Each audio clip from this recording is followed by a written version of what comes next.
jawabkan. Allah melebihkan rizki sebagian kita dari yang lain agar kita saling tolong menolong, bantu membantu. Nabi janjikan, siapa yang meringankan beban saudaranya muslim di dunia, Allah akan meringankan bebannya di akhirat nanti. Sebuah jaminan dari baginda Nabi. Si orang yang kita bantu barangkali tidak bisa membalas, Allah yang akan membalas lewat jalan lain yang tidak pernah kita sangka-sangka.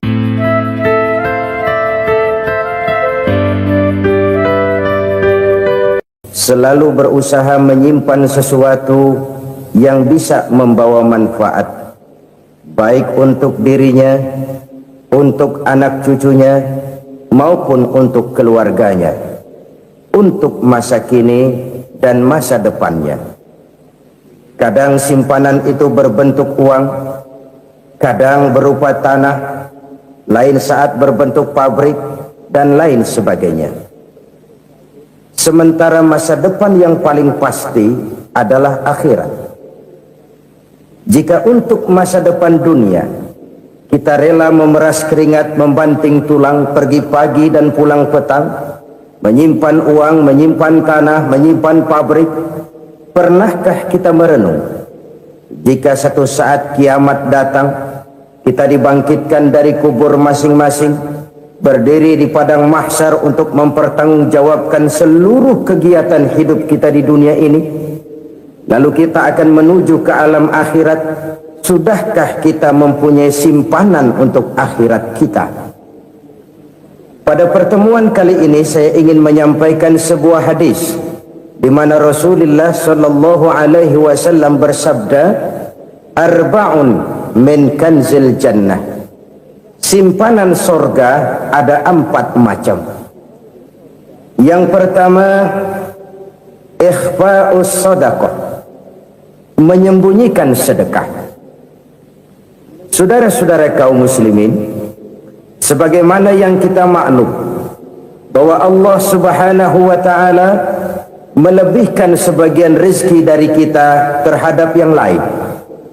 Ada yang kaya, ada yang setengah kaya, ada yang miskin, ada yang setengah miskin, dan selanjutnya. Ada yang gajinya kecil tapi penghasilannya gede. Ada yang penghasilannya gede tapi nggak punya gaji. Ada juga yang memang gajinya gede dan penghasilannya gede. Kelebihan rezeki merupakan sunnatullah dan tidak harus membuat kita merasa lebih dari yang lain. Bahkan sebaliknya, kelebihan itu harus membuat kita ringan tangan untuk menolong mereka yang memang memerlukan pertolongan. Kalau saudara diberikan ilmu, maka pertanyaan akhirat cuma satu, ilmumu kau amalkan untuk apa? Kalau saudara diberikan umur yang panjang, pengadilan akhirat juga bertanya satu, umurmu kau habiskan di mana? Tapi kalau saudara diberikan harta, pengadilan akhirat akan bertanya dua, hartamu kau dapat dari mana, kau belanjakan kemana? Dari mananya ditanya dan kemananya juga ditanya. Oleh karena kita akan dimintakan pertanggungan jawab, maka amanah yang bernama harta ini harus kita gunakan dengan sebaik-baiknya. Ada penggunaan yang merupakan kewajiban, itu zakat namanya. Ada penggunaan yang sewaktu-waktu, itu infak namanya. Ada yang lebih sewaktu-waktu lagi, dan itu sedekah namanya. Zakat dia terikat oleh haul dan nisab, oleh putaran batas waktu dan ukuran dari harta itu sendiri. Sedangkan infak terikat oleh situasi dan kondisi perekonomian seseorang. Sedangkan sedekah tidak terikat dengan apapun. Dalam kondisi seperti apapun kita bisa melakukan sedekah dengan yang terkecil sekalipun. Sampai-sampai Rasulullah sallallahu alaihi wasallam mengajarkan, la tahqiranna minal ma'rufi syai'an walau an talqa akhaka biwajhin talik. Atau ada hadis, tabassumuka fi wajhi akhika laka shadaqah. Senyumanmu kepada temanmu adalah sedekah. Jadi untuk melakukan sedekah tidak harus dalam berbentuk uang. Dengan ilmu kita bisa sedekah, Dengan tenaga kita bisa bersedekah, dengan pikiran kita bisa bersedekah, bahkan senyum kepada teman itu pun sedekah. Jadi kalau sedekah dengan uang memang belum punya uang, nyengir aja banyakin. Itu asal pada tempatnya, jangan lalu ketemu tiang listrik cengengesan. Tentu tidak pada tempatnya dan tidak wajar. Nah, sedekah yang paling dicintai Allah adalah sedekah yang disembunyikan. Artinya jauh dari sifat riya. Kan kadang-kadang ada orang sedekah itu disebutkan namanya, apa tidak bagus? Kalau memang niatnya ikhlas, ya bagus-bagus saja. Untuk memberikan sugesti kepada yang lain. Si Fulan bin Fulan nyumbang sekian, diumumkan. Boleh kalau niatnya untuk memberikan rangsangan kepada yang lain supaya dia menyumbang lebih besar dari orang tadi. Tapi kalau itu mendatangkan riya, maka sedekah yang paling dicintai Allah adalah sedekah yang disembunyikan. Tangan kiri saja tidak tahu apa yang diberikan oleh tangan kanan. Sedekah yang dilakukan dengan ikhlas akan merupakan perbendaharaan surga, tersembunyi dari pandangan orang lain, tidak seorang pun tahu. Karena memang sikap yang baik adalah melupakan kebaikan dan mengingat kesalahan. Itu salah satu ciri orang bahagia. Orang yang selalu mengingat kesalahannya dan berusaha melupakan segala kebaikannya. Kalau dia akan berada kebaikan, dia tidak bisa ikut, dia merasa rugi karena dia merasa belum pernah berbuat baik. Tapi kalau akan melakukan kesalahan baru, dia ingat kesalahan yang sudah-sudah, sehingga terhalang baginya untuk melakukan satu kesalahan baru. Demikianlah saudara-saudara, bahwa Allah melebihkan rizki sebagian kita dari yang lain, agar terjadi tolong-menolong dalam kehidupan ini. Jadi kesenjangan yang nature, kesenjangan yang alami, itu sunnatullah. Ada yang kaya, ada yang miskin, ada yang kelas menengah. Nah, kenapa lalu sekarang kita berusaha mengentaskan kemiskinan? Oleh karena adanya kesenjangan struktural. Kalau yang kaya bisa semakin kaya, kenapa yang miskin tidak bisa naik jadi ikut sedikit kaya? Sebab pada dasarnya Islam adalah agama yang sejak turunnya sudah berupaya memerangi kemiskinan. Bahkan dikatakan kemiskinan itu mendekatkan kepada kekufuran. Orang kalau miskin udah dekat banget sama kafir. Gampang menjadi kafir. Berapa banyak saudara-saudara kita yang oleh karena soal perut, oleh karena soal materi, terpaksa meninggalkan dan menanggalkan akidahnya, menjual petunjuk yang diberikan Allah dengan kesenangan dunia yang cuma sebentar ini. Na'udzubillah summa na'udzubillah. Jadi makin kita sembunyikan satu sedekah, semakin banyak perbendaharaan kita di surga. Sedekah yang paling dicintai Allah adalah sedekah yang disembunyikan. Malahan ada seorang sufi, dia punya kebiasaan kalau pergi sholat Jumat dia bawa uang, itu uang dia taruh di bawah tikar masjid. Dia niat sedekah kepada siapa saja yang nemuin itu duit. Maksudnya apa? Supaya yang nemuin nggak tahu siapa yang punya duit. Demikian dia saking ingin menyembunyikan sedekahnya. Karena sifat riya itu bisa memakan amal kita sendiri. Riya itu termasuk menyebut-nyebut kebaikan kita. Orang yang suka nepuk dada, sedikit-sedikit ngitungnya kalau nggak gua. Tuh kalau nggak gua tuh yang belas itu kalau nggak gua, iya kalau nggak lu kenapa emang? Orang yang suka menepuk jasad, tuh biasanya memang begitu saudara-saudara. Kalau perang lagi berkecamuk, orang nggak sempat ngaku jadi pahlawan. Tapi begitu perang selesai, yang kagak kenal bedil ngaku pahlawan, mas. Itu sesuatu yang biasa. Oleh karenanya orang-orang yang ikhlas dalam bersedekah, disembunyikannya sedekah itu Allah cinta betul. Malahan ada hadis memberikan jaminan, inna sadaqatal mar'il muslimi tazidu fil umri wa tadfa'u mitatas su'i.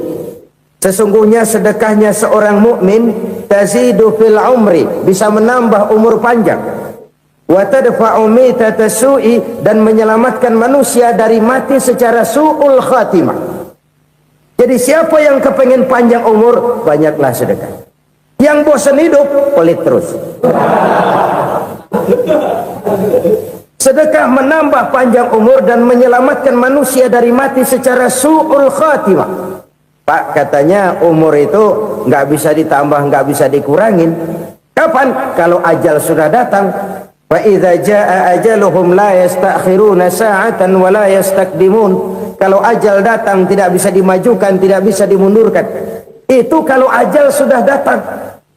Tidak bisa lagi umur ditambah dikurangi, sudah datang. Tapi kalau belum datang, itu kan haknya Allah. Mau ditambah, mau dikurangi, hak prerogatif Allah. Sebagai pencipta manusia, Allah maha kuasa dan maha mampu. Sedekah ini menambah panjang umur dan menyelamatkan manusia dari mati secara su'ul khatimah. Itu orang mati kan sama ya, kondisinya mati, nggak nafas. Tapi hakikat mati kan lain-lain. Ada yang mati itu husnul khatimah, baik akhirnya. Misalnya lagi ngaji mati, lagi sholat mati, lagi sedekah mati. Ini yang dinamakan dengan husnul khatimah, baik di akhirnya. Sebaliknya ada yang su'ul khatimah, jelek di akhirnya. Ini yang jadi catatan akhir. Lagi nyekek botol, mampus. Lagi banting kartu, modar. Su'ul khatimah, jelek pada akhirnya. Sedekah menyelamatkan manusia dari mati secara su'ul khatimah. Dan kita semua kepengen mendapat husnul khatimah, jauh dari su'ul khatimah. Oleh sebab itu yang bisa menyelamatkan kita dari penyakit itu antara lain adalah sedekah yang disembunyikan, yang dikerjakan dengan ikhlas karena Allah. Tidak karena kepengen dipuji orang, tidak karena ingin dikatakan orang pemurah, sebab orang dermawan itu orang yang memberi tanpa harus diminta. Kalau masih harus diminta, ya belum dermawan namanya, masih harus diminta. Kalau nggak diminta ya tulus, lolos, polos. Saudara-saudara kaum muslimin rahimakumullah, harta adalah amanat dan akan kita pertanggungjawabkan. Allah melebihkan rizki sebagian kita dari yang lain agar kita saling tolong menolong, bantu membantu. Nabi janjikan, siapa yang meringankan beban saudaranya muslim di dunia, Allah akan meringankan bebannya di akhirat nanti. Sebuah jaminan dari baginda Nabi. Si orang yang kita bantu barangkali tidak bisa membalas, Allah yang akan membalas lewat jalan lain yang tidak pernah kita sangka-sangka. Ada orang tanya, Pak, ini ada orang nyumbang masjid sambil marah-marah, bagaimana? Saya bilang sumbangannya aja ambil, marahnya jangan. Marahnya jangan diambil, itu urusan dia. Saudara-saudara kaum muslimin rahimakumullah, umat Islam ini kan umat yang punya potensi besar. Kadang kita merenung, kenapa kadang-kadang pembangunan masjid kok lambat sekali? Kalau hotel hari ini peletakan pertama, bulan depan peresmian. Supermarket hari ini peletakan batu pertama, minggu depan peresmian.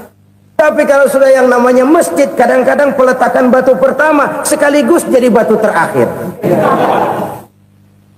3 tahun, 4 tahun, campur nebar jalak di jalanan, duit dijaring kayak ikan sepat.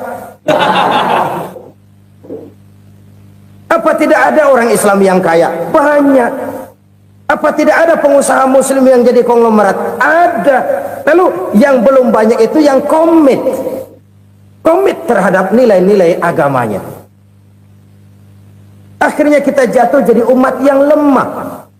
Belum ada pengusaha konglomerat muslim buka pabrik super mie cap bedug misalnya umpamanya atau pabrik kecap cap sorban supaya identitas keislamannya sedikit kelihatan. Kita jatuh jadi umat yang lemah karena potensi tidak terinventarisir dengan baik. Kita ini ibarat kompor yang cuma matengin nasi orang lain. Potensi kita dimanfaatkan oleh orang lain. Ukhuwah Islamiyah kita baru terbatas kepada silaturahmi. Ukhuwah di bidang ekonomi kita lemah, ukhuwah di bidang kebudayaan kita lemah, apalagi ukhuwah di bidang politik kita lebih rapuh lagi. Padahal ukhuwah itu adalah totalitas kehidupan manusia, menyangkut ipolek sosbud, memerlukan nilai-nilai ukhuwah.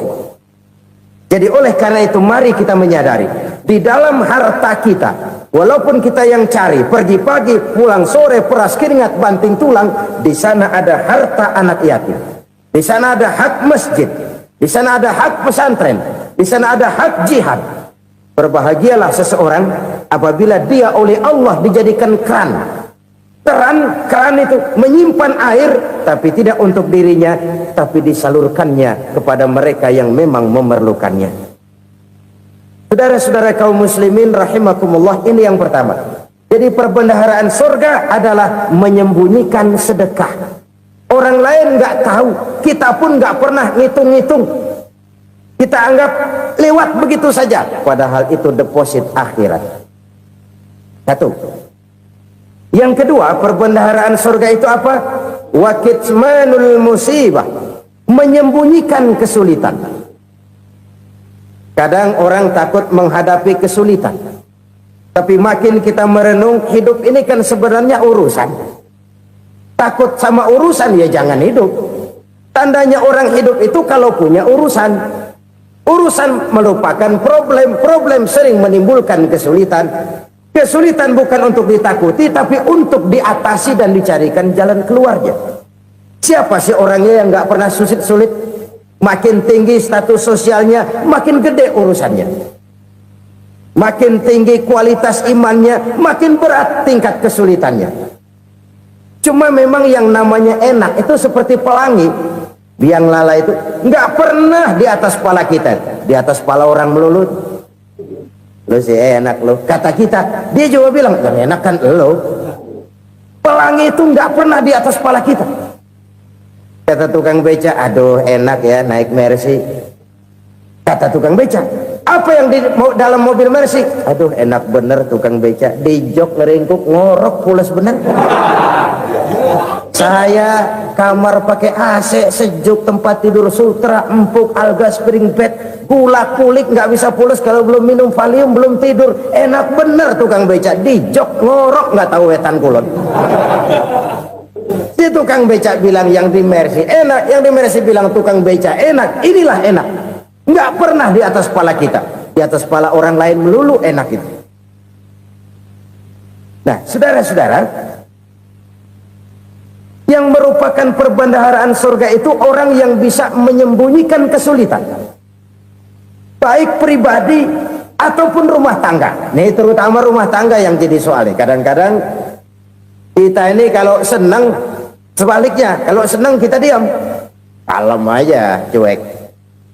Banyak banget duit kita bawaan, diam aja udah. Malah ketemu orang takut. Tapi begitu susah, sekampung tahu. Padahal Nabi mengajarkan perbendaharaan surga itu menyembunyikan musibah, menyembunyikan kesulitan. Kalau enak, cerita sama orang-orang. Kalau nggak enak, rasain sendiri, tekan sendiri, atasin sendiri. Kita kan sebaliknya, senang kita diam, asal lagi susah, paling tidak kita nyari teman buat cerita kesusahan. Siapa orangnya yang nggak pernah susah?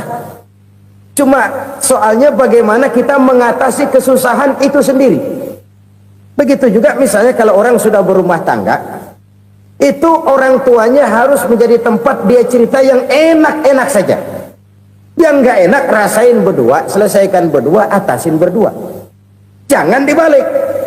Asal senang diam, giliran susah saja. Maknya laporan. Terbalik. Bisa menjaga security informasi. Maka nama bayam keluar diem, malah seluitan. Enak amat lo makan daging ayam. Security informasi. Saudara-saudara kaum muslimin rahimakumullah, ujian yang terberat itu yang pernah diberikan kepada para nabi para rasul, para aulia, para ulama, makin tinggi keimanan, makin berat bentuk kesulitan. Ayo saya kemukakan satu contoh saja. Ada seorang nabi yang kaya, namanya Nabi Ayub. Iblis kalau orang begini kan keki. Bismillahirrahmanirrahim. Assalamualaikum warahmatullahi wabarakatuh. Alhamdulillahirrabbilalamin. Wassalatu wassalamu ala asyrafil anbiya'i wal mursalin Sayyidina Muhammadin wa ala alihi wa sahbihi ajma'in, amma ba'du.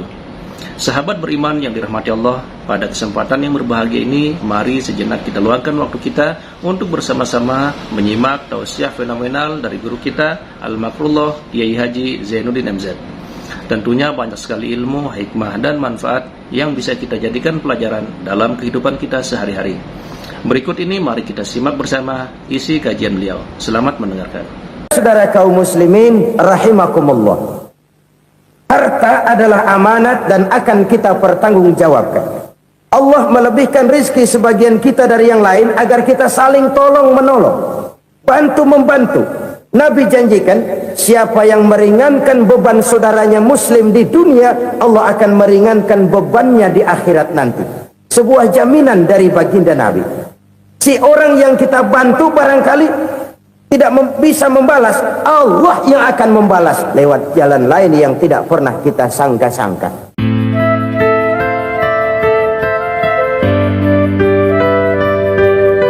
Selalu berusaha menyimpan sesuatu yang bisa membawa manfaat, baik untuk dirinya, untuk anak cucunya, maupun untuk keluarganya, untuk masa kini dan masa depannya.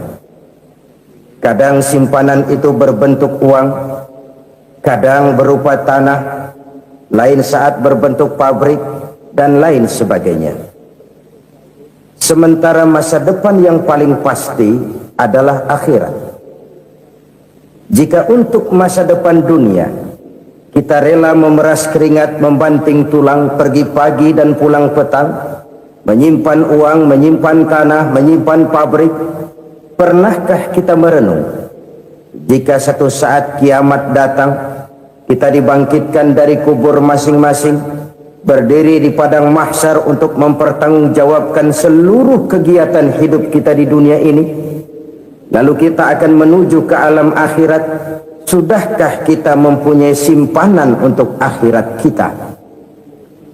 Pada pertemuan kali ini saya ingin menyampaikan sebuah hadis di mana Rasulullah sallallahu alaihi wasallam bersabda, "Arba'un min kanzil jannah."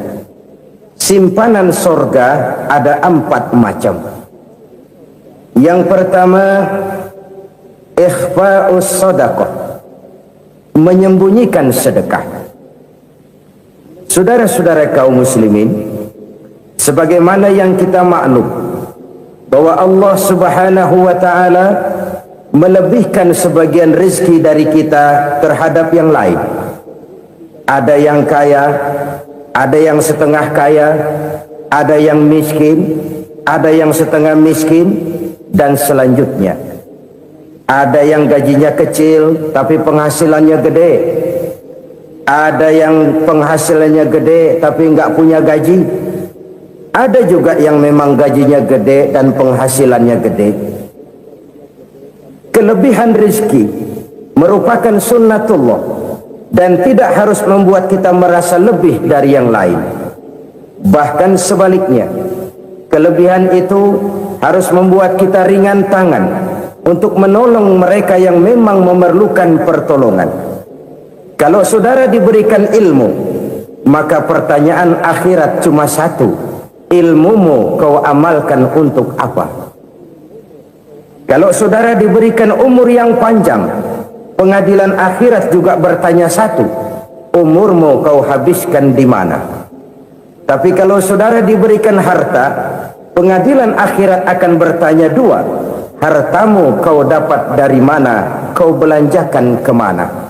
Dari mananya ditanya dan kemananya juga ditanya. Oleh karena kita akan dimintakan pertanggungan jawab, maka amanah yang bernama harta ini harus kita gunakan dengan sebaik-baiknya. Ada penggunaan yang merupakan kewajiban, itu zakat namanya. Ada penggunaan yang sewaktu-waktu, itu infak namanya. Ada yang lebih sewaktu-waktu lagi, dan itu sedekah namanya.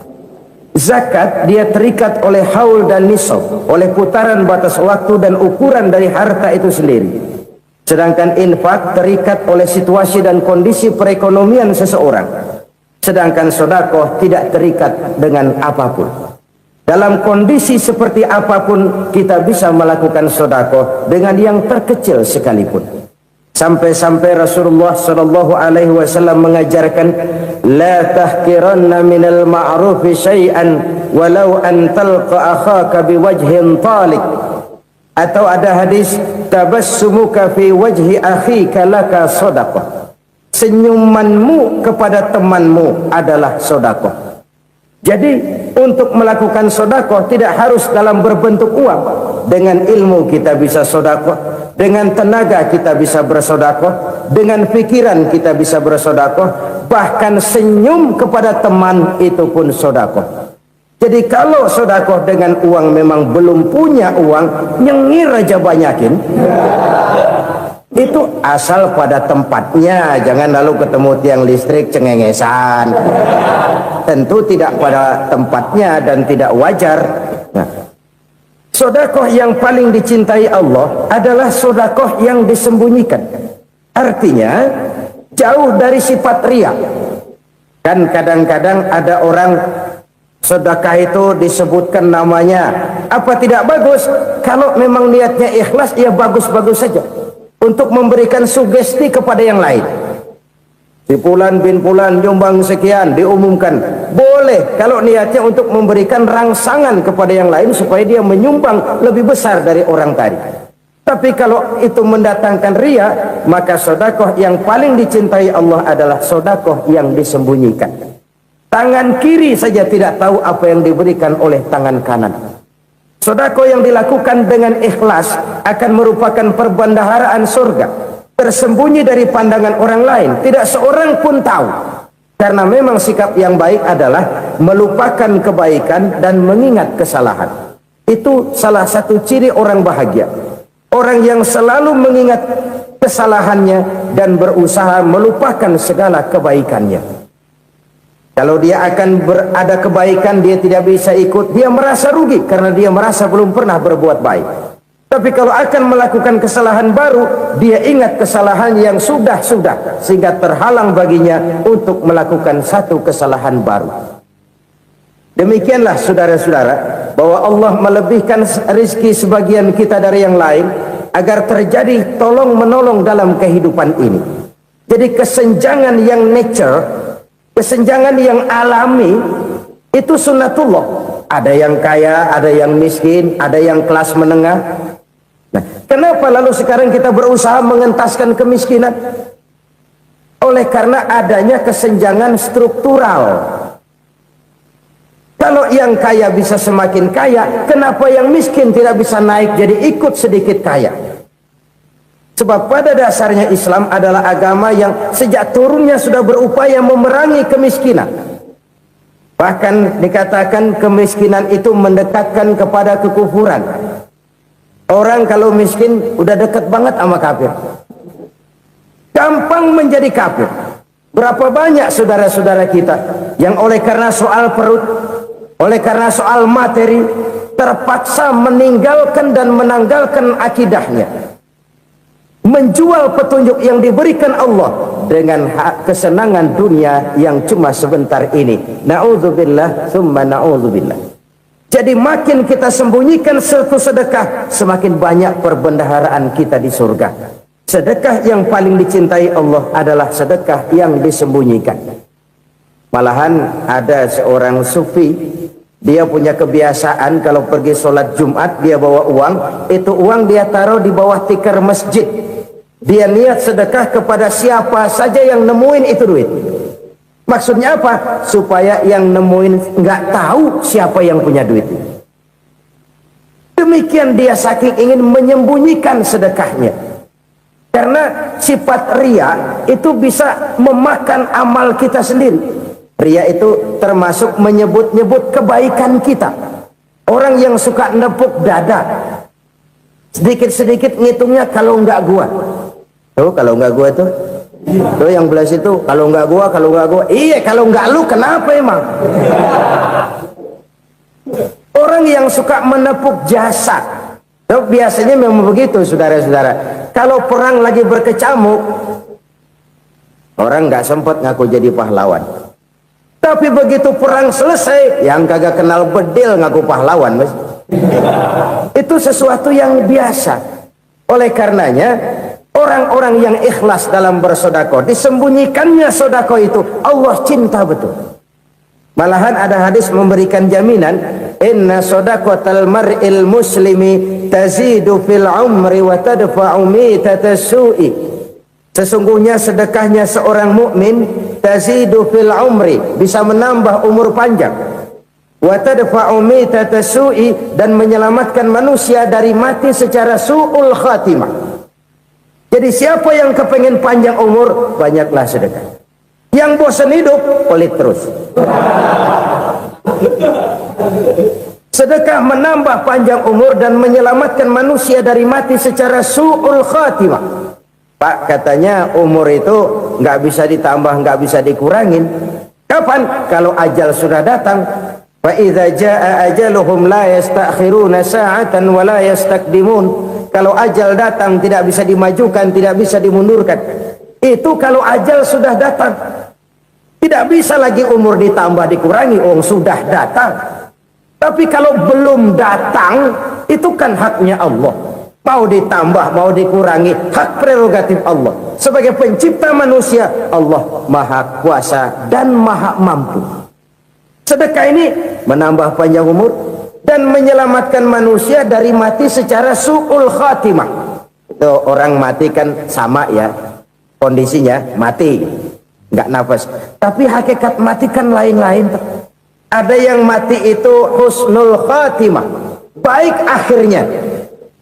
Misalnya lagi ngaji mati, lagi sholat mati, lagi sedekah mati. Ini yang dinamakan dengan husnul khatimah, baik di akhirnya. Sebaliknya ada yang su'ul khatimah, jelek di akhirnya. Ini yang jadi catatan akhir. Lagi nyekek botol, mampus. Lagi banting kartu, modar. Su'ul khatimah, jelek pada akhirnya. Sedekah menyelamatkan manusia dari mati secara su'ul khatimah. Dan kita semua kepengen mendapat husnul khatimah, jauh dari su'ul khatimah. Oleh sebab itu yang bisa menyelamatkan kita dari penyakit itu antara lain adalah sedekah yang disembunyikan, yang dikerjakan dengan ikhlas karena Allah, tidak karena kepengen dipuji orang, tidak karena ingin dikatakan orang pemurah. Sebab orang dermawan itu orang yang memberi tanpa harus diminta. Kalau masih harus diminta, ya belum dermawan namanya, masih harus diminta. Kalau nggak diminta ya tulus, lolos, polos. Saudara-saudara kaum muslimin rahimakumullah, harta adalah amanat dan akan kita pertanggungjawabkan. Allah melebihkan rizki sebagian kita dari yang lain agar kita saling tolong menolong, bantu membantu. Nabi janjikan, siapa yang meringankan beban saudaranya muslim di dunia, Allah akan meringankan bebannya di akhirat nanti. Sebuah jaminan dari baginda Nabi. Si orang yang kita bantu barangkali tidak bisa membalas, Allah yang akan membalas lewat jalan lain yang tidak pernah kita sangka-sangka. Ada orang tanya, Pak, ini ada orang nyumbang masjid sambil marah-marah, bagaimana? Saya bilang sumbangannya aja ambil, marahnya jangan. Marahnya jangan diambil, itu urusan dia. Saudara-saudara kaum muslimin rahimakumullah, umat Islam ini kan umat yang punya potensi besar. Kadang kita merenung, kenapa kadang-kadang pembangunan masjid kok lambat sekali? Kalau hotel hari ini peletakan pertama, bulan depan peresmian. Supermarket hari ini peletakan batu pertama, minggu depan peresmian. Tapi kalau sudah yang namanya masjid, kadang-kadang peletakan batu pertama sekaligus jadi batu terakhir. 3 tahun, 4 tahun, campur nebar jalak di jalanan, duit dijaring kayak ikan sepat.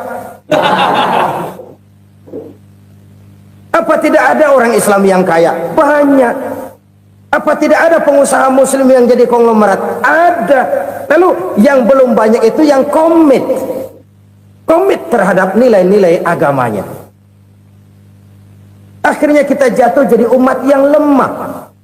Belum ada pengusaha konglomerat muslim buka pabrik supermi cap beduk misalnya umpamanya atau pabrik kecap cap sorban supaya identitas keislamannya sedikit kelihatan. Kita jatuh jadi umat yang lemah karena potensi tidak terinventarisir dengan baik. Kita ini ibarat kompor yang cuma matengin nasi orang lain. Potensi kita dimanfaatkan oleh orang lain. Ukhuwah Islamiyah kita baru terbatas kepada silaturahmi. Ukhuwah di bidang ekonomi kita lemah, ukhuwah di bidang kebudayaan kita lemah, apalagi ukhuwah di bidang politik kita lebih rapuh lagi. Padahal ukhuwah itu adalah totalitas kehidupan manusia, menyangkut ipolek sosbud, memerlukan nilai-nilai ukhuwah.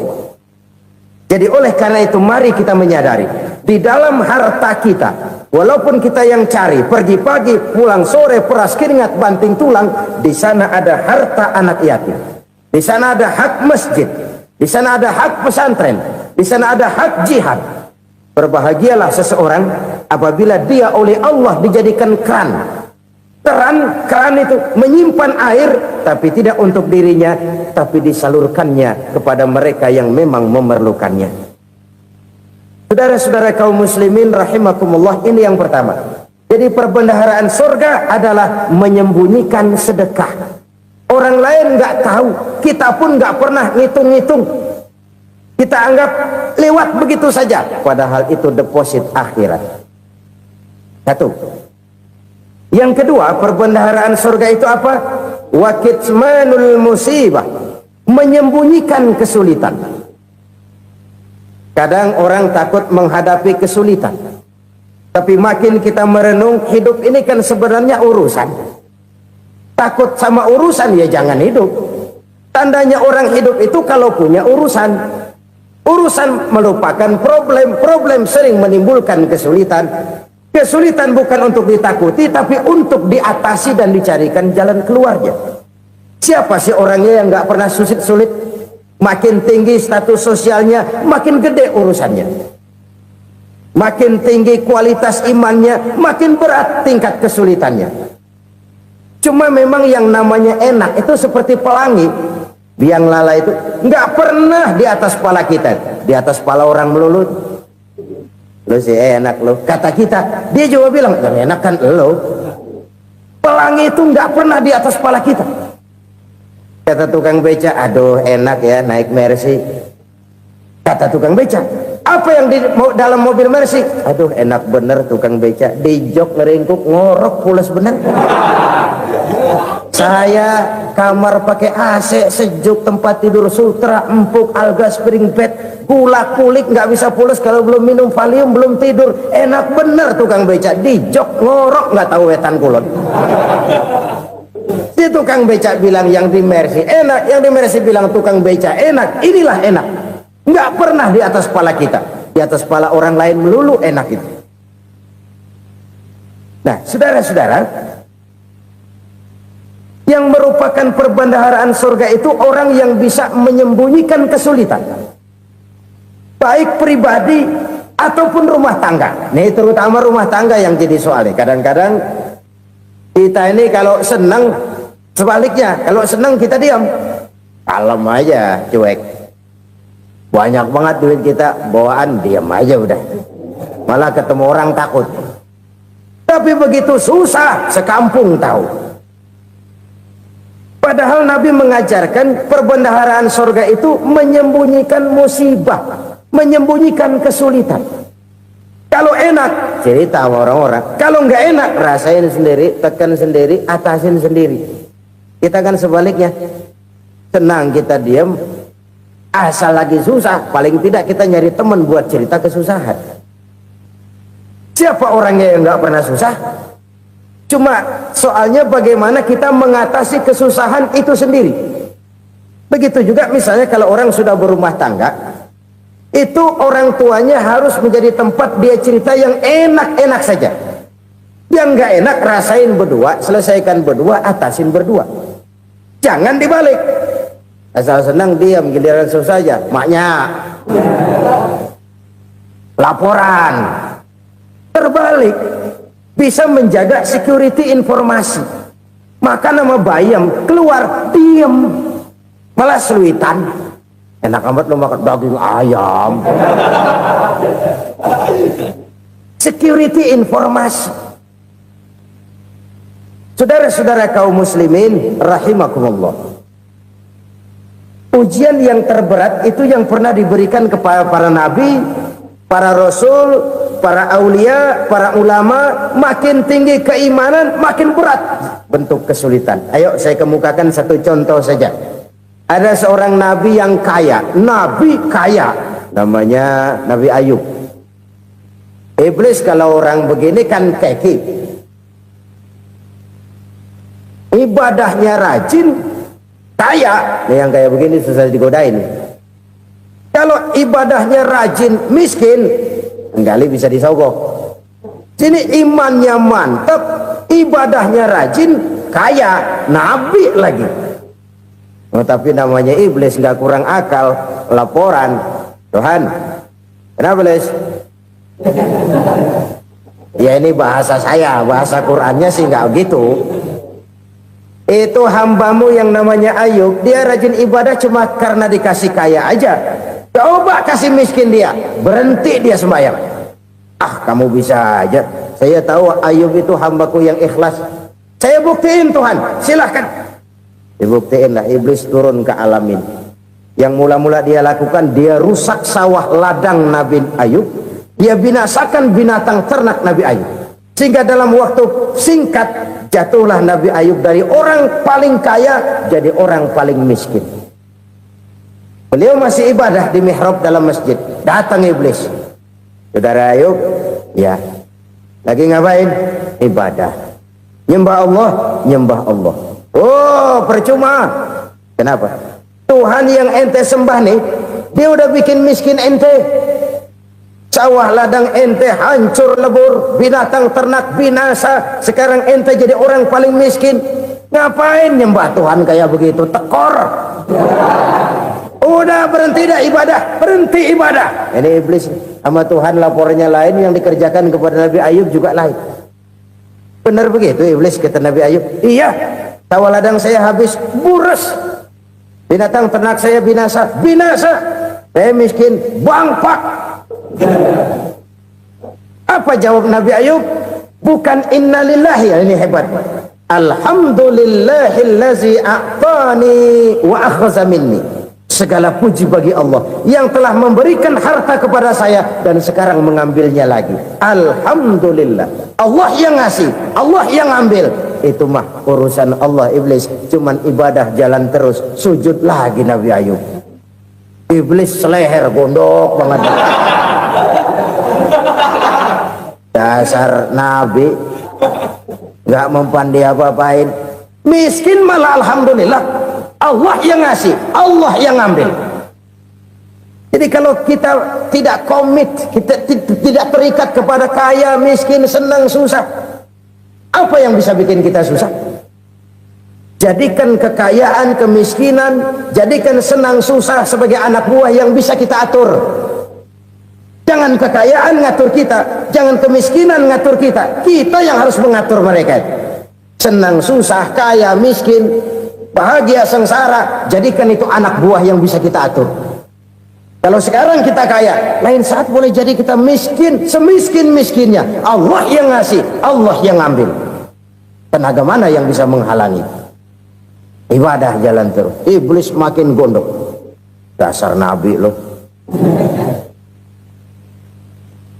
Akhirnya apa? Nabi Ayub dikerjain, diberikan penyakit. Demikian Demikian fatal penyakitnya. Bayangin, udah miskin sakit. Masya Allah. Miskin sakit. Sakitnya nggak lama, kira-kira 16 tahun. Istrinya 3, 2 mental minta ceraiin. Ngerawatin laki bengek begini. Senang belum tentu, susah udah pasti nih. Cerai aja, cerai dah. Cerai. Tinggal satu Siti Rahmah yang setia menemani beliau. Sesetia-setianya hati perempuan. Satu saat Siti Rahmah bilang, "Bang, iya, abang kan Nabi, Bang. Lalu, namanya Nabi kan doanya jarang meleset, Bang. Maksud kamu minta kenapa sih sama Tuhan biar abang sembuh baik dah, Bang?" Siti Rahmah, "Iya. Saya sakit berapa tahun sih dah? 16 tahun, Bang. Sebelum ini saya sehat berapa tahun? Ya kira-kira 60 tahun, Bang. Nah, coba ente banding-bandingin, Rahmah.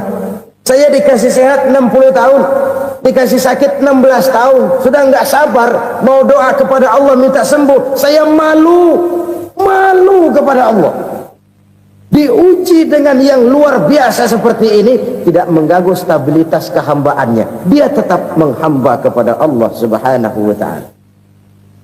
Saudara-saudara kaum muslimin rahimakumullah, kunci menghadapi kesulitan itu apa? Allah jelaskan dalam satu ayat, wa basyiris sabirin alladzina iza asabathum musibah qalu inna lillahi wa inna ilaihi raji'un. Gembirakan orang-orang yang sabar. Siapa mereka itu? Yang apabila mendapat musibah mereka kembali kepada keyakinan dasar, segalanya dari Allah dan segalanya akan kembali kepada Allah. Ini konsepsi dasar dari sikap muslim dalam menghadapi berbagai kesulitan. Segalanya dari Allah, segalanya akan kembali kepada Allah. Kalau ini sudah kondisi dasarnya, maka kita akan lapang menghadapi kenyataan bagaimanapun pahitnya. Apakah itu namanya miskin, apakah itu namanya sakit, bahkan maut sekalipun. Segalanya dari Allah, segalanya akan kembali kepada Allah. Ini sikap hidup, bukan sekedar ucapan. Kita kadang-kadang menjadikannya sebagai ucapan. Mulutnya sehingga berhenti, innalillahi wa inna ilaihi raji'un, tapi nangisnya terus gerung-gerungan. Bukan itu, ini kesadaran moral. Kalau segalanya dari Allah, segalanya kembali kepada Allah, kan sebenarnya cuma nunggu giliran. Hari ini saya nyembayangin dia, entah hari apa saya disembayangin orang. Hari ini saya antar dia ke kubur, entah hari apa orang nganterin saya ke kubur. Hari ini saya tahlilkan dia, entah nanti kapan orang tahlilkan saya. Segalanya dari Allah, segalanya akan kembali juga kepada Allah. Oleh sebab itu saudara-saudara, kesulitan bukan untuk ditakuti. Kesulitan justru untuk diatasi, dicarikan jalan keluarnya. Dan tidak ada orang yang tidak pernah mendapat kesulitan. Tidak ada. Semakin tinggi status sosial, semakin tinggi kualitas keimanan, semakin besar juga tingkat kesulitan. Hanya saja bagaimana cara kita mengatasinya. Dan Al-Quran menyatakan, inna ma'al usri yusra. Di balik kesulitan itu pasti ada kemudahan. Roda itu berputar. Karena itu Rasulullah sallallahu alaihi wasallam mengingatkan kepada kita, ta'arraf ila Allah fir raha ya'rifka fis syiddah. Ingatlah kepada Allah di waktu kamu senang, supaya Allah ingat kepada kamu di waktu kamu susah. Kalau waktu senang kita ingat kepada Allah, kita susah, Allah tidak akan meninggalkan kita. Tapi kalau waktu senang kita jauh dari Allah, sujud tidak sempat, dengan masjid jauh, ketika senang kita lupakan Allah. Nanti begitu kita susah, Allah lupakan kita, dan itu menyakitkan. Oleh karena itu orang-orang tua kita dulu bilang, kalau lagi sehat ingat-ingat lu bakal sakit nanti. Kalau lagi kaya ingat-ingat satu saat kita bakal jatuh miskin. Bahkan kalau lagi muda ingat-ingat kita bakal tua. Dan yang terpenting, kalau lagi hidup ingat-ingat kita bakal mati. Saudara-saudara kaum muslimin rahimakumullah. Jadi yang kedua yang merupakan perbendaharaan surga, menyembunyikan musibah. Saudara-saudara kaum muslimin rahimakumullah. Hal ketiga yang merupakan perbendaharaan surga adalah wasilatur rahmi. orang yang suka bersilaturahmi. Sebagaimana yang kita maklum bahwa manusia adalah makhluk yang disebut zon politika, makhluk sosial yang tidak mungkin hidup sendiri-sendiri. Betapa dan siapapun kita memerlukan orang lain. Bodoh betul manusia kalau tinggal di tengah masyarakat tapi tidak mau bermasyarakat, merasa hebat sendiri, pinter sendiri, gagah sendiri, kaya sendiri, mungkin kalau mati juga ngubur sendiri. Jangankan kita di sini, di sorga saja Nabi Adam waktu sendirian bengong melulu, mondar mandir. Allah tegur dam sepi dam. Ya ini kalau bahasa saya. Iya Tuhan, sepi ini nggak ada coret-corekan pisan ini. Diciptakan Siti Hawa baru anteng Nabi Adam. Itu di surga. Cobalah. Umpamanya saudara tinggal di Jakarta nih. Kayak bener. Apaan aja di Jakarta punya saudara dah. Jembatan Semanggi ambil. Monas buntel bawa pulang. Hotel-hotel ambil semua. Cuman tinggal di Jakarta sendirian, apa enaknya? Betapa dan siapapun kita perlu orang lain. Tidak ada seorang pun yang bisa memenuhi kebutuhan hidupnya secara sendiri-sendiri. Nah, Islam telah menyelamatkan manusia dari ras diskriminasi, mengikat manusia dengan persaudaraan yang berlandaskan kepada akidah. Karena itu dianjurkan bersilaturahmi. Bahkan Nabi menyatakan, man arada ayyubsata lahu fi rizqihi wa yunsa'a fi atharihi falyasil rahimah. Siapa yang kepengen diluaskan rezekinya dan dipanjangkan usianya, banyaklah ia bersilaturahmi. Siapa yang kepengen dimudahkan rezekinya, hendaknya ia banyak bersilaturahmi. Kalau banyak teman, kesulitan kan paling tidak ada tempat cerita. Udah susah sendirian, kita pikirin diri, nggak ada tempat tukar pikiran. Cepet banget sama bengek. Dilawan sendiri. Nah, secara makro kita bisa berkata, tidak mungkin ada kemenangan kalau tidak ada kekuatan.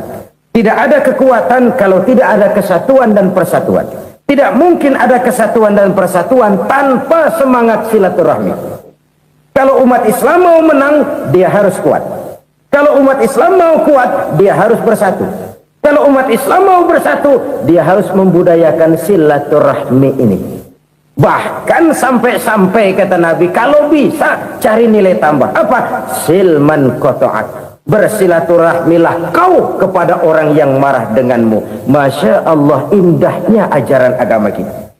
Orang yang marah pun kepada kita, kata Nabi, kalau bisa bersilaturahmilah kepadanya, kepada orang yang marah itu. Di situ nilai tambah. Cuman jujur nih hadis, ngucapinnya gampang, ngamalinnya yang berat banget. Orang marah sama kita disuruh silaturahmi, ada apa malu? Lu marah, ada gua marahan lagi. Tunggu pikirin. Saudara-saudara kaum muslimin rahimakumullah. Tapi ini yang diajarkan, bahkan ini yang dicontohkan oleh baginda Rasul. Bagaimana begitu mudah, misalnya satu saat Abu Jahal ini ngatur strategi bagaimana bikin Muhammad celaka. Dia gali lubang di depan tempat tidurnya. Dia tutupin daun korma. Terus dia panggil seseorang, ke sini. Kasih tahu Muhammad, pamannya sakit keras, minta ditengokin. Berangkat orang ini ke sana. Muhammad, labbaik. Pamanmu sakit keras, dia minta ditengokin. Baik, saya akan datang menjenguk beliau. Berangkatlah Nabi ke rumah Abu Jahal tanpa prasangka apapun. Abu Jahal udah pasang setil, selimut 3 rangkap setengah dipakai, persis kayak orang meriang. Tapi sembari ngintip dari balik selimut, begitu Muhammad buka pintu, nah masuk perangkap nih. Muhammad jalan menuju tempat pembaringan. Makin lama makin dekat, makin lama makin dekat, makin dekat ke lubang yang dipasang oleh Abu Jahal itu. Dalam hati Abu Jahal, terus dah jatuh, mampus dah lo ini. Mampus lo hari ini nih. Apa yang terjadi? Malaikat Jibril datang, Muhammad, pamanmu cuma pura-pura sakit.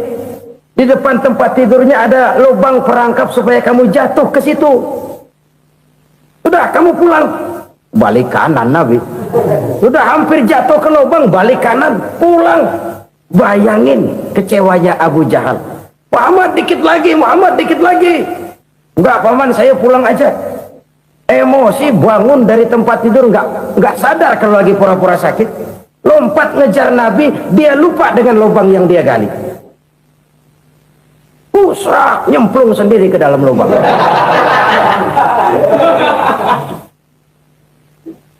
Nabi terus berlalu. Ini terjadi keanehan. Jatuh ke lubang yang dia gali itu sebenarnya nggak terlalu dalam ya, antara 3-4 meteran lah. Tolong saya jatuh ke lubang ini. Datanglah pelayan-pelayannya itu. Angkat saya dari sini. Oh, yang ngulurin tambang.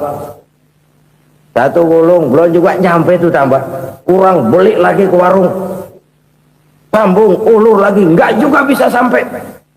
Wah, ini kerjaan Muhammad ini. Tolong, siapa salah seorang kamu ke rumah Muhammad, kasih tahu encangnya kecebur. Minta ditolongin. Sampaikan kepada Rasul. Kenapa? Pamanmu jatuh ke lubang, Muhammad minta tolong diangkatin. Tambang udah nyambung-nyambung nggak nyampe juga. Ya, nanti saya datang, saya tolong. Coba. Nyata-nyata orang berniat jahat mau mencelakakan dia. Datang dia menolong. Ini yang disebut air tuba dibalas air susu ya ini. Bukan sebaliknya. Air tuba dibalas air susu. Paman, kecebur ya? Iya Muhammad, tolong ini. Pegang tangan saya. Nabi ulurkan tangannya. Nyampe. Dipegang oleh Abu Jahal. Diangkat ke atas. Sampai atas. Apa kata Abu Jahal? Sihirmu memang hebat Muhammad. Udah ditolongin dikata sihir. Yang enak kita kemplang kan itu orang begitu. Urusan apa? Tapi inilah akhlak. Kalau bisa kamu bersilaturahmilah dengan orang yang marah kepadamu sekalipun. Orang marah kita tetap baik. Masya Allah, sangat luar biasa kajian yang sudah disampaikan oleh guru kita Al-Maflullah Kiai Haji Zainuddin MZ. Sahabat beriman yang dimuliakan Allah, tetaplah di channel ini karena kajian ini belum selesai dan masih banyak lagi hal-hal menarik yang akan disampaikan beliau. Tetaplah di channel ini dan mari kita lanjutkan kembali. Selamat mendengarkan. So, kalau kita berbuat baik sama orang yang memang baik, rasanya sih biasa-biasa aja.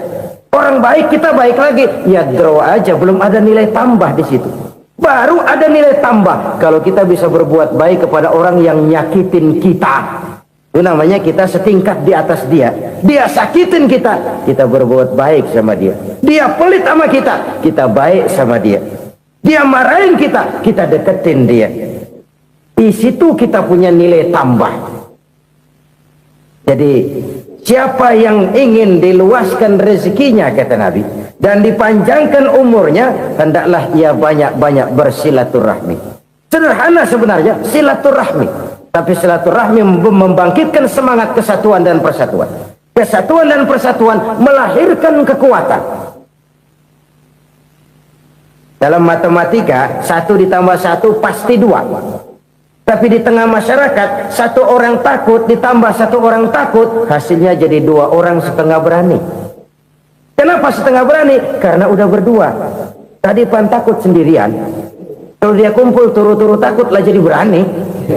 Kita yang lemah, kita yang tidak berdaya, kita yang miskin, kalau mau kompak bersatu, apa yang nggak bisa kita kerjain? Apalagi tinggal di kota besar, pilihan cuma 2, bertahan atau minggir. Bertahan atau minggir. Untuk bisa bertahan harus mampu bersaing. Untuk mampu bersaing harus punya keahlian. Keahlian harus ditunjang dengan pendidikan, ditambah oleh kekompakan sebagai umat. Udah miskin mencar mulu, orang injak kita. Orang nggak pandang urusan apa yang malu. Oleh karena itu silaturahmi pada hakikatnya merupakan roh dari ukhuwah yang diajarkan oleh agama kita. Bagaimana Islam menyelamatkan masyarakat manusia dari ras diskriminasi, mengikat manusia, dan tidak ada persaudaraan yang lebih indah selain persaudaraan yang diikat dengan nilai-nilai akidah. Sepanjang orang di jalan Allah, itulah saudara kita. Keluar dia dari jalan Allah, selesailah persaudaraan sampai di situ. Karena itu, kalau ingin menyimpan sesuatu di surga, banyaklah bersilaturahmi. Datang ke rumah ini, datang ke rumah itu, dan lain sebagainya. Itu simpanan kita di akhirat nanti. Ini yang ketiga. Saudara-saudara, yang keempat, perbendaharaan surga itu apa? Wa qawlu la hawla wa la quwwata illa billah. Ucapan la haula wa la quwwata illa billah. Ibadah kan ada yang berat, modalnya besar. Bangun masjid berat, modalnya besar. Bangun rumah sakit berat, modalnya besar. Ada ibadah yang berat tapi modalnya ringan. Misalnya puasa. Puasa itu berat, mengendalikan nafsu. Kalau sekedar nggak makan nggak minum sih enteng, mengendalikan nafsu itu jihad terbesar. Tapi kan modalnya ringan, cuma niat saja. Ini ibadah berat, modalnya ringan. Ada ibadah yang ringan, modalnya juga enteng. Seperti termasuk ucapan la haula wa la quwwata illa billah. Tanpa sadar, la haula wa la quwwata illa billah, nyelengin tuh di surga. Nyelengin, kita nggak terasa, nyelengin simpenan akhirat. La haula wa la quwwata illa billah, nyimpan lagi. Kaget, la haula wa la quwwata illa billah, nyimpan lagi. Banyak simpanan. Walaupun sebenarnya yang dimaksud di sini adalah kesadaran batin bahwa tidak ada daya dan kekuatan kecuali Allah. Itu intinya. Kita memulai pekerjaan disunahkan baca bismillah, kan begitu? Apa itu? Kesadaran moral bahwa ini saya bisa kerjakan. Saya kerjakan ini dengan menyebut nama Allah. Kenapa? Kalau Allah tidak memberikan daya dan kekuatan, mana mampu saya kerjakan ini. Maka saya kerjakan ini dengan menyebut nama Allah. Bismillah. Kesadaran moral. Manusia hanya wajib berusaha, tapi nggak pernah wajib berhasil. Banyak hal-hal yang kalau kita renungkan secara rasio nggak mungkin, tapi jadi kenyataan. La haula wa la quwwata illa billah. Tidak ada daya dan kekuatan kecuali bagi Allah semata-mata. Kesadaran moral akan kelemahan dan keterbatasan makhluk bernama manusia. Kadang kita kagum dengan otak, tapi kita sering lupa sama yang bikin otak. Padahal bagaimanapun hebatnya otak, yang bikin otak pasti lebih hebat dari otak. Nggak percaya, silahkan otak-otakan. Inilah kecenderungan. Kita kagum dengan pesawat-pesawat mutakhir, bukan main besi gede banget terbang itu. Alangkah hebatnya. Lalu apa yang bikin otak tidak lebih hebat dari itu semua? Kita puji laut, apa yang bikin laut tidak lebih hebat dari laut itu? La haula wa la quwwata illa billah. Tidak ada daya dan kekuatan kecuali Allah. Apa yang bisa kita lakukan kalau tidak karena daya dan kemampuan yang diberikan oleh Allah kepada kita? Lahirlah sikap tawadu, rendah hati, tidak melonjak menjadi angkuh dan sombong, sadar akan kelemahan dan keterbatasan diri sebagai makhluk yang diciptakan oleh Allah Subhanahu wa taala. Jadi satu sisi ini ucapan yang berpahala, la haula, jadi wiridan. Pada sisi lain ini kesadaran moral, sikap mental, kesadaran batin bahwa yang punya daya dan kekuatan itu cuma Allah. Kita nggak pantas untuk sombong, sebab sombong itu pakaiannya Allah. Kita nggak sedang pakai pakaian Allah, kegedean. Dan makin kita renungi, makin terbentur. Apa sih yang bisa kita sombongin? Kita mau sombong apa? Kaya? Pintar? Itu kan semua relatif. Di atas langit masih ada langit lagi. Jadi oleh karenanya, marilah kita menyadari. Manusia hanya wajib berusaha, tapi tidak pernah wajib berhasil. Yang berusaha saja tidak wajib berhasil, apalagi yang tidak berusaha. Islam bukan agama orang pemalas yang selesai sholat lalu endelohom, nggelenggem ayem-ayem. Tapi Islam bukan agama orang sombong yang setelah berusaha lalu tidak memerlukan Allah. Kita bisa saja bikin proyeksi, tahun sekian kita bakal panen besar menurut perhitungan otak. Tapi ada kejadian lain. Apa? Tikus ngambek. Habis itu dimakanin tikus, panen gagal. Proyeksi rasional gagal oleh tikus-tikus yang ngambek itu. Bisa saja terjadi. Tahun depan kita panen besar, urung. Kenapa? Musim panas panjang. Dan sekarang ini koran-koran bikin berita musim mengalami penyelewengan. Bukan cuma manusia yang nyeleweng sekarang. Musim pakai nyeleweng. Mestinya kan musim hujan udah selesai, masih hujan-hujan juga. Musim. Nah sekarang kita boleh bikin proyeksi, kita bakal panen besar. Tahu-tahu musim panas panjang, sawah retak, air kering. Cari teknokrat yang paling botak, suruh pendekin tuh musim panas. La haula wa la quwata illa billah. Inilah kesadaran moral. Saudara, saya teringat satu saat ada seorang konglomerat. Umurnya ya kira-kira 70-an. Satu saat dia ditanya oleh wartawan, "Pak, umur Bapak berapa sih?" "Ya paling 10 tahun." 10 tahun? 10 tahun? Anak Bapak berapa orang? Satu saja? Satu. Harta Bapak berapa? Ya paling-paling bangsa 7 juta kali. 7 juta? Iya. Pak, kenapa Bapak bohongi saya? Bapak punya buku biografi. Koran-koran, majalah-majalah banyak memuat cerita riwayat hidup Bapak. Saya tahu umur Bapak 70. Kenapa bilang cuma 7 tahun? Saya tahu anak Bapak 8. Kenapa cuma bilang 1? Saya tahu harta Bapak miliaran, mungkin triliunan. Pabrik di mana-mana, bank di mana-mana. Kenapa bilang uang Bapak cuma 7 juta? Nah, kata si konglomerat tadi, "Kamu benar, Nak, kamu benar. Umur saya kalau jumlahnya memang 70, Nak. Cuman ingat-ingat saya, baru 7 tahun terakhir ini saya sujud. Baru 7 tahun terakhir ini saya berusaha dekat dengan Allah. Saya laksanakan perintahnya, saya jauhi larangannya.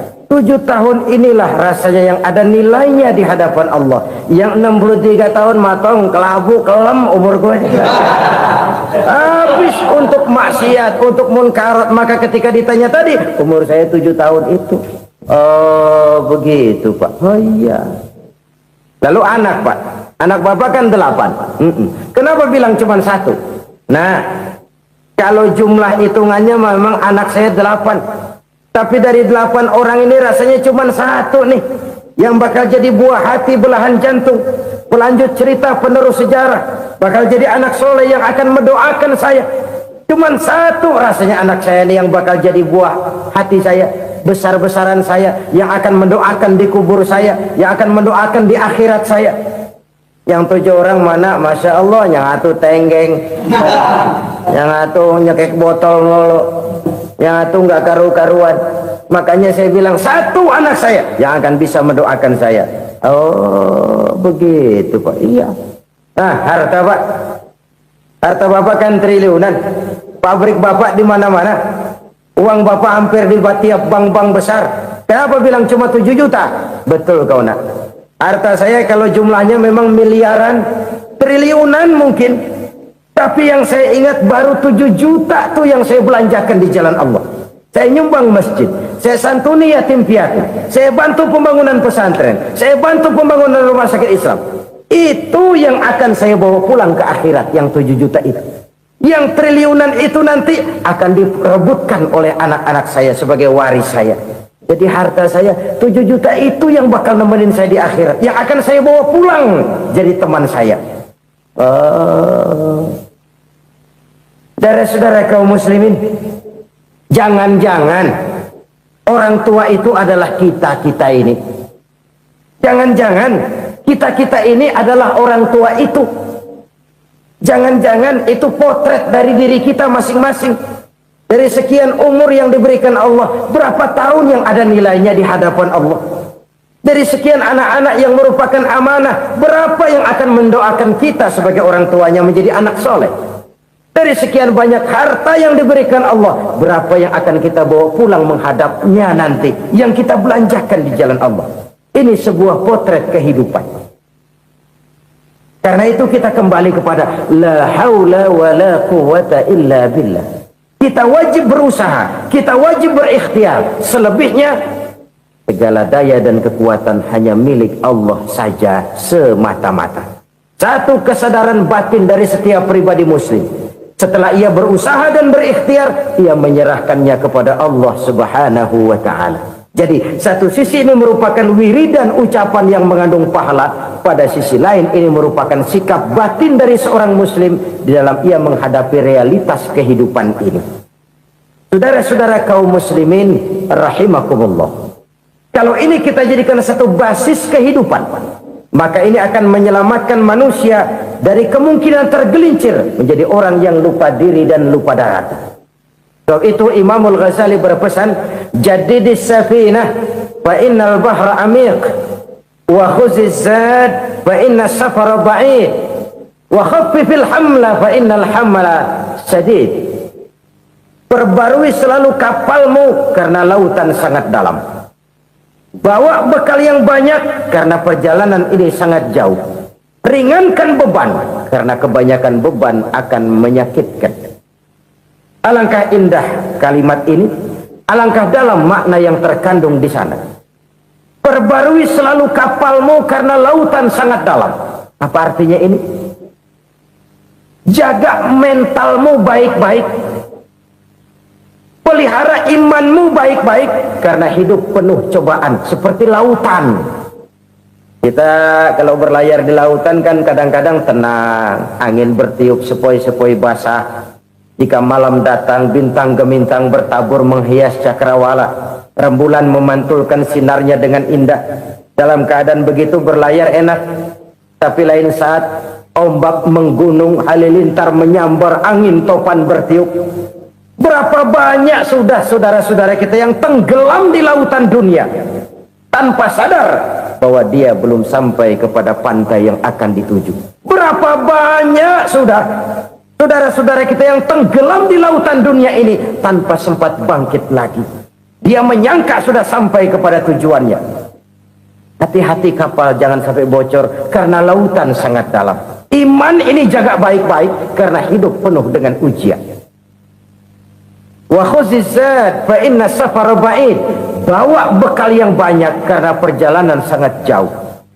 Saudara mau ke Bandung, bawa duit. Saudara mau ke Surabaya, banyakan lagi duitnya. Saudara mau ke Mekah, gepokan, iketan tuh duit nggak lembaran lagi. Makin jauh perjalanan, makin banyak bekal yang harus kita bawa. Kalau saudara dari Jakarta mau ke Surabaya, kagak bawa duit berangkat juga, itu sih bukan berani namanya, nekat. Sampai Surabaya belum tentu, sengsara di jalan udah pasti. Kenapa? Nggak bawa bekal berangkat. Sama juga kita nih, misalnya belum sempat sembahyang, mati.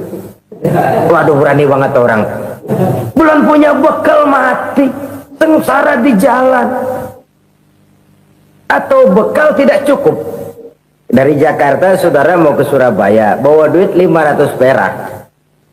Paling jauh Cikampek nyampenya itu. Paling jauh itu. Antara jauhnya perjalanan dengan bekal yang saudara bawa tidak seimbang.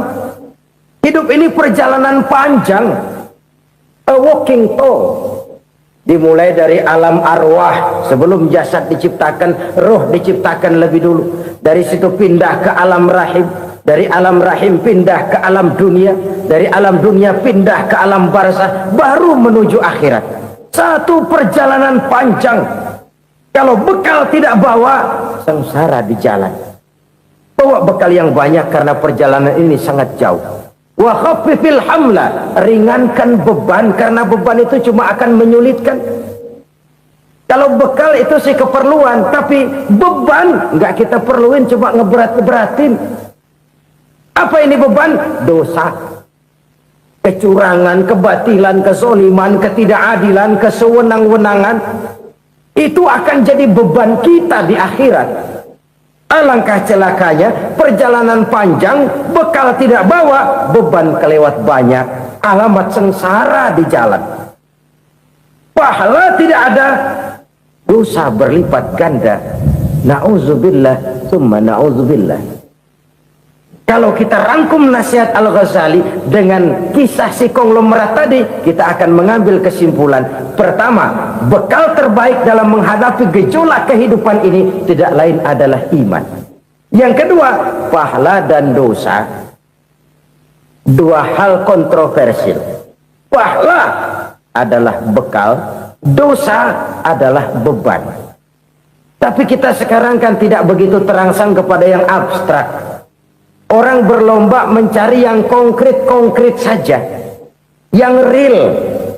Kalau memang dosa, benjol dong, kira-kira begitu. Kira-kira begitu. Persis orang Yahudi dulu. Orang Yahudi itu kan pernah minta kepada Nabi Musa, "Ya Musa, lan nu'mina laka hatta narallaha jahrah." Musa, kami nggak bakal mau beriman kepada Allah kalau belum kami lihat Allah ada nongkrong di depan kami. Kalau memang Tuhan ada, taruh dong di depan kami. Mau yang konkret-konkret saja. Kalau memang dosa, benjol dong. Kalau memang pahala, berasa dong. Orang terangsang kepada yang real, yang konkret-konkret saja. Karena itu, untuk mengejar dosa, orang mau bayar. Tapi untuk mengejar pahala, walaupun tidak bayar, orang segan. Ini yang dikatakan oleh Nabi, kamu mengharapkan ke surga, tapi kamu berat melaksanakan sesuatu yang bisa membawa kamu ke surga. Kamu ingin jauh dari neraka, tapi tiap saat kamu lakukan perbuatan-perbuatan yang justru menjerumuskan kamu ke neraka. Idda'aitum an-najata minan nar wa ramaitum fiha anfusakum. Kamu ingin selamat dari neraka, tapi kamu lemparkan diri kamu ke neraka. Kamu ingin masuk surga, tapi berat sekali kamu melakukan perbuatan-perbuatan yang bisa menyampaikan kamu di surga. Saudara-saudara kaum muslimin rahimakumullah. Jadi hal keempat yang merupakan perbendaharaan surga adalah la haula wa la quwwata illa billah. Satu sisi ini merupakan ucapan yang memperberat timbangan akhirat. Pada sisi lain ini merupakan sikap hidup seorang muslim. Kesadaran batin yang sangat dalam bahwa tidak ada daya dan kekuatan kecuali Allah. Dan itu kita simbolkan pada saat memulai pekerjaan dengan Bismillah, dengan menyebut nama Allah. Satu kesadaran moral, saya hanya bisa melakukan ini karena diberikan daya dan kekuatan oleh Allah. Lahirlah sikap tawadu, rendah hati, tidak melonjak menjadi angkuh dan sombong. Saudara-saudara, sampai sini dulu jumpa kita kali ini. Semoga 4 perbendaharaan surga ini dapat kita lakukan, yang kelak akan merupakan bekal kita di kemudian hari nanti. Amin ya rabbal alamin. Alhamdulillahirabbil alamin. Demikianlah kajian penuh ilmu, hikmah dan manfaat yang sudah kita dengarkan bersama dari guru kita Al-Mafrullah Kiai Haji Zainuddin MZ. Sahabat beriman yang dimuliakan Allah, mari kita doakan guru kita, semoga beliau diampuni segala dosa-dosanya dan dilapangkan kuburnya. Dan buat sahabat semua yang sudah setia menyimak kajian ini sampai selesai, saya ucapkan terima kasih banyak. Semoga Allah Subhanahu wa taala senantiasa melimpahkan segala rahmat dan karunia-Nya kepada sahabat semua. Selalu diberikan kesehatan, dimudahkan segala urusannya dan dilancarkan rezekinya. Amin ya rabbal alamin. Demikian yang dapat saya bagikan, kurang lebihnya mohon maaf. Sampai bertemu lagi di kajian berikutnya. Wabillahi taufiq wal hidayah wa ridha wal inayah. Wassalamualaikum warahmatullahi wabarakatuh. Kita mendengarkan bersama tausiah yang sangat luar biasa dari guru kita Al-Mafrullah Kiai Haji Zainuddin MZ. Sekarang mari kita lanjutkan aktivitas kita masing-masing. Semoga apa yang sudah disampaikan beliau menjadi ilmu yang bermanfaat dalam kehidupan kita sehari-hari. Buat sahabat semua, saya ucapkan selamat beraktivitas dan sukses selalu.